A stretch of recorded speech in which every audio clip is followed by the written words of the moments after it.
నీటి పంపకాలు ప్రాజెక్ట్స్ మీద తెలంగాణ ప్రభుత్వం మల్లగొల్లలు అవుతూ ఉన్నది. తెలంగాణ ఏర్పడిన తర్వాత వచ్చినటువంటి ప్రభుత్వాలు నీటి పంపకం విషయంలో ఆంధ్రాతో చేసుకోవలసినటువంటి సెటిల్మెంట్లు చేసుకోకుండా కాలయాపన చేస్తున్నాయి. ఇదివరకు ఉండేటువంటి ముఖ్యమంత్రి కేసీఆర్కి ఎమికబుల్గా ఫ్రెండ్ అయినటువంటి ముఖ్యమంత్రి ఆంధ్రప్రదేశ్లో వచ్చినప్పటికీ కూడా అతడు నెగ్లెక్ట్ చేసి పంపకాల విషయంలో సరైన సెటిల్మెంట్ చేసుకోలేదు. ఇప్పుడుండేటువంటి రేవంత్ రెడ్డి గారికి చాలా గురువుగారు అయినటువంటి వ్యక్తి ఆంధ్ర రాష్ట్రంలో ముఖ్యమంత్రిగా ఉన్నాడు. ఇప్పుడైనా సరే సెటిల్మెంట్ చేసుకోవచ్చు.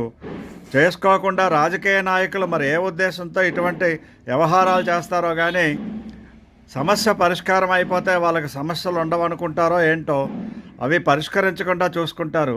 ఈ కాళేశ్వర ప్రాజెక్టు అవినీతి గురించి కానీ రాష్ట్రంలో ఉండేటువంటి మిగతా నీటి ప్రాజెక్టుల గురించి అవినీతి కానీ వాటి బాధ్యులు కానీ సంపాదించినటువంటి డబ్బు బయటకు తీసుకురావడంలో కానీ ఇప్పుడుండేటువంటి ప్రభుత్వము ఇంకా ఎటువంటి నిర్ణయాలు తీసుకోకపోవడం, దొంగలను పట్టుకోకుండా వదిలిపెట్టడం, నీటి పంపకాల విషయంలో కాలయాపన చేయడం, వాళ్ళు చేశారు వీళ్ళు చేశారు, స్వతంత్రం వచ్చినప్పటి నుంచి ఈ కాలయాపన చేస్తూనే ఉన్నారు. ఈ విధంగా రాజకీయ నాయకులు ఒకరిపై ఒకరు తోసుకుంటూ ఇది పర్మనెంట్ సెటిల్మెంట్ రేవంత్ రెడ్డి అయినా చేయగలుగుతారని చెప్పి ఆశిద్దారు. జై హింద్, జై భారత్.